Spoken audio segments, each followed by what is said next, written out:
시청자 여러분 안녕하십니까? KTN 뉴스 첫 소식입니다. CNN은 미국 전역에서 가장 먼저 경제 개방을 실시한 조지아주의 확진 환자가 천천히 그리고 지속적으로 늘어가고 있다고 전했습니다. 오늘의 코로나19 집계를 정리해드립니다. KTNN의 코로나19 집계는 주 보건당국과 주 보건당국을 기반으로 실시간 통계를 집계하는 월드오미터 그리고 CNN의 자료가 사용됐습니다. 전 세계와 미국, 조지아주의 현황을 전해드립니다. 먼저 오늘의 전 세계 현황입니다. 오늘 오후 3시 17분 기준 전 세계 확진 환자 564만 4,313명, 사망자 35만 61명으로 집계됐습니다. 전 세계에서 단연 미국의 확진 및 사망자 숫자가 가장 높게 집계되고 있고 뒤이어 브라질이 러시아를 제치고 2순위로 집계됐습니다. 또 뒤이어 러시아, 스페인, 영국의 확진세도 잠잠해지지 않고 있습니다. 다음은 미국 현황입니다. 오늘 오후 3시 17분 기준 미국의 확진 환자는 171만 6,157명, 사망자는 10만 명이 넘어 10만 221명으로 집계됐습니다. CNN에 따르면 조지아, 아칸소, 캘리포니아, 엘라베마주 등 전국 17개 주에서 코로나19 신규 확진 환자가 지속적으로 증가세에 있는 것으로 나타났습니다. 50개 주가 모두 부분 또는 전면적 경제 재가동에 나섰지만 여전히 3분의 1이 넘는 주에선 코로나19 확산세가 증가하고 있다는 겁니다. 최근 2주간 신규 확진 환자의 5일 이동 평균선을 기준으로 분석했을 때 전국 50개 주 중 17개 주에선 증가세가 지속적으로 올라가는 현상을 보였고 20개 주는 신규 확진 환자 증가세 유지가 나타나고 있으며 신규 확진 환자 증가세가 지속적으로 감소하고 있는 곳은 뉴욕, 텍사스, 매사추세츠, 미주리 등 13개 주에 불과한 것으로 전해졌습니다. 조지아주의 경우 전국에서 확진 환자 규모는 11번째, 사망자 규모는 14번째로 집계됐습니다. 조지아주 보건당국 5월 26일 1시 기준 주내 확진 환자는 43,730명, 사망자는 1,871명으로 집계됐습니다. 확진 환자는 43,730명 중 풀턴 카운티 4,116명, 디켓 카운티 3,329명, 귀넷 카운티 3,226명 차지하고 있습니다. 주내 사망자는 1,871명으로 이 중 풀턴 카운티가 202명, 디켓 카운티 106명, 귀넷 카운티 124명을 차지하고 있습니다. CNN이 제공한 조지아주의 일일 확진자 증가 그래프입니다. CNN의 분석에 따르면 미국 전역에서 가장 먼저 경제 개방을 실시한 조지아주의 확진 환자가 천천히 그리고 지속적으로 늘어가고 있는 것으로 알려졌습니다. 이상 코로나19 집계였습니다. 메트로 애틀랜타 지역 시청들이 오늘부터 다시 업무 재개에 들어갔습니다. 업무가 재개된 시청은 디켓 카운티 도라빌 시청과 귀넷 카운티 스넬빌 시청, 그리고 풀턴 카운티 칼리지 파크 시청 등입니다.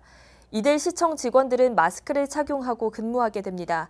시청 방문자들도 마스크 착용과 함께 사회적 거리 두기 지침을 준수해야 합니다. 코로나19 여파로 지난 3월부터 영업을 중단한 라스베가스 카지노들이 다음 달 4일부터 영업을 재개할 전망입니다. 네바다 주지사는 코로나19 신규 확진자의 감소 등을 이유로 다음 달 4일 카지노들을 다시 열 계획이라고 밝혔습니다. 이에 대해 네바다 리조트 협회 측은 영업 중단 이후 2개월가량 객장의 건강과 안전 문제를 개선했다면서 주지사의 결정을 환영했습니다. 범한인 코로나19 비상대책위원회는 지난 23일에 2차 드라이브스루 구호품 전달 행사를 진행했습니다. 쌀과 라면을 전달하는 등 1차 행사보다 전달품이 더욱 푸짐했던 것으로 전해졌는데요. 김용성 기자가 취재했습니다. 지난 23일 범한인 코로나19 비상대책위원회는 어려운 한인들을 돕기 위한 2차 구호품 드라이브스루 나눔 행사를 진행했습니다. 시작 시간인 정오가 되기도 전에 너무나 많은 대기자가 모이자 예정보다 일찍 지급을 시작했습니다. 차례차례로 오는 차량의 트렁크에 비대위와 봉사자들이 물건을 넣어주고 있습니다. 미 동나무 월남 참전 유공자회, 한미 부인회, 애틀란타 한인교회협의회가 봉사자로 행사를 도왔습니다. 범한인 비대위 김윤철 공동위원장은 행사에 대해서 소개했습니다. 저희가 오늘 특별히 황금 연휴인 오늘 첫날이죠. 첫날 이 행사를 준비하게 된 것은 진짜 어려운 분, 이 코로나19을 때문에 어려운 분들은 오늘 아무데도 못 나가시고 다 집에 있겠다 생각해서 오늘 택하게 됐습니다. 이날 행사는 주중광 조지아대학교 약대 석좌 교수와 아내 허지영 전 조지아 서울대 동창회장 부부의 1만 달러 기부를 바탕으로 이루어진 것으로 전해졌습니다.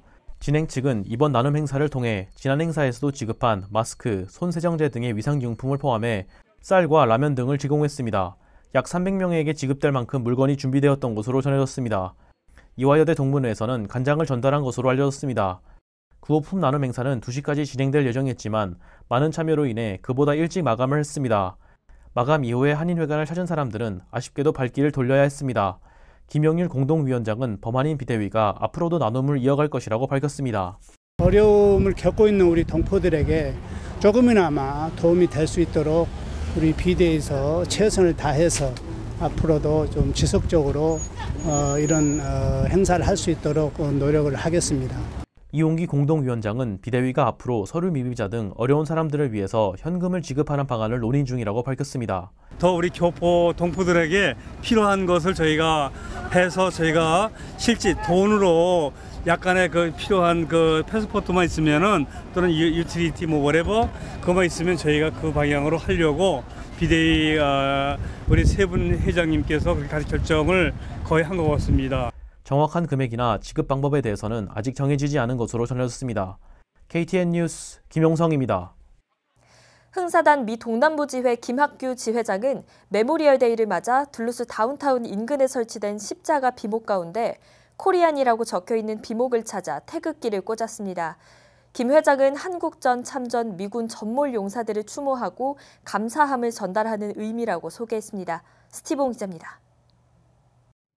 5월 25일 메모리얼 데이를 맞아 둘루스시 다운타운을 중심으로 인근 도로에 전몰 용사를 기리는 십자가 비목이 설치됐습니다. 도로 곳곳에는 코리안이라고 적혀있는 한국전 참전 미군 전몰 용사들의 비목이 눈에 띕니다. 흥사단 미 동남부 지회 김학규 회장은 한국전 참전 미군 전몰 용사들의 비목을 찾아 준비해온 태극기를 꼽습니다. 한국전 참전 전몰 용사들에게 감사함과 경의를 표하기 위한 것입니다. 이날 이벤트는 둘루스 우체국을 시작으로 비포드 하이웨이까지 이어졌습니다. 김학규 회장은 지난 2018년부터 한국전 참전 용사들의 비목에 태극기를 꽂아왔다고 전하며 앞으로도 계속 같은 일을 이어갈 것이라고 밝혔습니다. KTN 뉴스 스티븐입니다. 자택 대피령 발령 당시 캠프 주지사는 셰리프국의 행정명령 위반을 단속할 수 있는 권한을 부여했었죠. 과연 경제재개 지침이 도입된 지금은 어떨까요? 이에 KTN 취재진은 귀넷 카운티 셰리프국의 루이스 솔리스 치프 데퓨티와 인터뷰를 진행했습니다. 자택 대피령 단속 이외에도 이민자 단속 프로그램 287G에 대한 답변을 받았습니다. 김용성 기자입니다. 브라이언 캠프 주지사는 자택 대피령 발령 당시 각 카운티의 셰리프국에 자택 대피령 위반을 단속할 수 있는 권한을 부여한 바 있습니다. KTN 취재진은 자택 대피령이 취약계층을 제외하고는 해제가 되고 경제 재개 지침이 도입된 현 상황에서도 셰리프국이 경제 재개 지침 위반에 대해서 단속을 할 것인가에 대해서 귀넷 카운티 셰리프국의 루이스 솔리스 치프 데퓨티와 인터뷰를 진행했습니다. 솔리스 치프 데퓨티는 현재도 단속과 관련된 권한을 셰리프국이 가지고 있지만 제재보다는 교육을 우선시하고 있다고 밝혔습니다.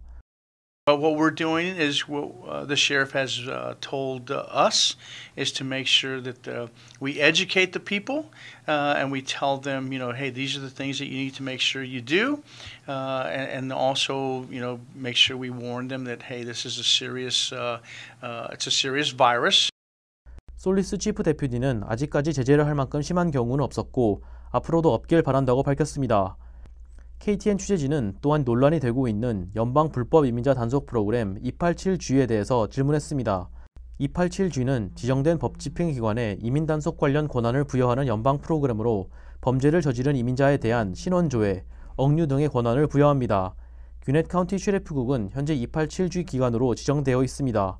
솔리스 치프 데퓨티는 이민세관 단속국 아이스가 셰리프 건물 내에서만 활동을 할 것이라고 강조했으며 귀넷 카운티 내에서는 중죄를 저질러 체포되는 상황이 아니라면 287G에 대해서 걱정할 필요가 없다고 전했습니다. The only way anyone's going to have any contact with ICE or the 287G program is if they get arrested. If they get arrested, ICE is here in the building. The immigration people are here in the building. They're not outside driving around looking for people. They're not out there, in a certain city in the Gwinnett County looking for people. 솔리스 치프 데퓨티는 287G로 인해 감옥에 수감해야 하는 불법 이민자 숫자가 줄어들어 세금 낭비가 적어지고 범죄를 저지른 불법 이민자들이 귀넷 카운티로 이사오는 것을 줄이는 효과가 있다고 말했습니다. 한편 솔리스 치프 데퓨티는 차기 셰리프 국장으로 출마를 한 상황입니다. 기존 부치 컨웨이 셰리프 국장은 불출마를 선언하고 솔리스 치프 데퓨티에 대한 지지를 표명했습니다. 솔리스 치프 데퓨티는 자신의 선거 캠페인에 대해서 발언했습니다. But I would like to let the Koreans know that if they have a problem, that they can come see me anytime. If they want to have a meeting, I'm here for them. If they want me to come to them, I will go to them. KTN 뉴스 김영성입니다. 오늘 준비한 소식은 여기까지입니다. 시청해주신 여러분 고맙습니다.